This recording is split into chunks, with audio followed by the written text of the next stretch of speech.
Hi everyone, Alina from Adventures in Vegan Living. Today I want to show you how I make my favorite post-run smoothie that I like to drink after go for a run in the morning. It's very nutritious, it's really good, so join me and I'll show you how it's done. So I got my trusty Vitamix over here. If you don't have a Vitamix or a high-speed blender, you can use just a regular smoothie. It might come out a little bit grainier, but nutrition will still be there. So first things first, I'm going to add some organic berries. This is a triple berry blend. About a cup and a half if you were to measure. What the berries will do, they will add flavor, obviously, and also they are loaded with antioxidants, all the nice things. Next thing, I'm gonna add some fresh kale. I have some in the fridge that I bought the other day. I'm gonna forget it if I don't use it. I don't have to tell you how healthy kale is. There's plenty that's been said about it. Just gonna press it down a little bit. Next, I'm going to add, believe it or not, some green peas. So peas, as any legume, have some protein in it. If I want to make my smoothie a little bit higher in protein, then they work great. Also, if you're not into protein powders, peas will work just fine. A nice handful, that's a third of a cup, I would say.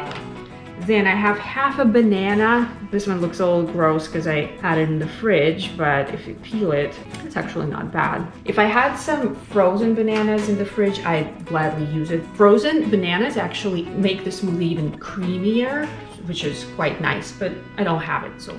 Next up, I am going to add some dried tart cherries. I've read in a bunch of places that cherry juice, tart cherry juice, is very good for when you're recovering from exercise. I don't have cherry juice, but I have these dried cherries. Add a little handful.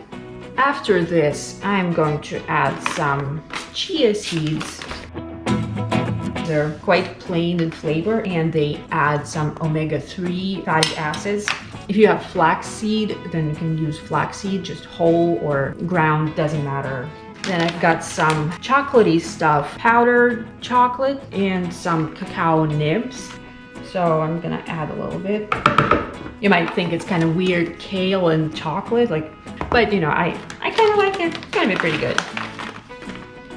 Next, I need to add some fat. Chia seeds have some fat, but I want to add a little more, and why I'm doing it. Some of the nutrients in here, both in kale and in peas and in everything, our bodies absorb them much better if we consume them with a little bit of fat. So I'm gonna add a small handful of pumpkin seeds. You can also add walnuts or peanut butter. So they add fat, and plus they have lots of iron. And iron is really good for athletes because when we work out, we lose iron actually. And so it's nice to replenish that. Speaking of iron, I've got one last ingredient, blackstrap molasses. Getting like really funky in here. This is a sweetener. At the same time, it has lots of iron. This is one of the highest iron containing plant-based foods. You can add either just a little bit. I'm adding about a tablespoon. Yeah, the flavor might be a bit much for some people if you eat it plain, but when you mix it all together, it's not bad at all.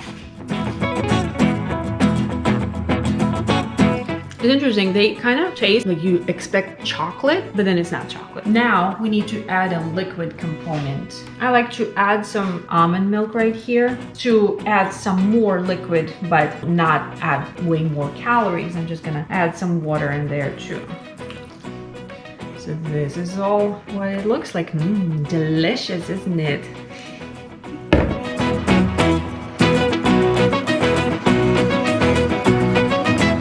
So I blended this for about 30, maybe 45 seconds. If your blender isn't the high-speed kind, then let it run a little longer and use a spatula to get like whatever stuff is on the walls to get it down in there.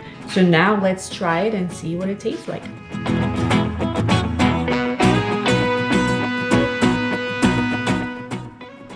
I think it's pretty good. Not overly sweet, just sweet enough. It's kind of runny, so I think I should add a little less water next time. Or maybe that's why people actually measure stuff out, right? Maybe I should start doing that too. So yeah, not bad at all, I would say. If you don't have any of these ingredients, or if you don't like some of them, then you can always skip them. Just make sure to add plenty of liquid to the Vitamix. If there's not enough liquid, it will have a hard time spinning. Alright, thank you so much for watching. Now you know how to make a healthy and super nutritious smoothie for after a run, for after a workout. Let me know if you try it. Subscribe to my channel, give this video a like down below, and I'll see you in the next video. Bye-bye.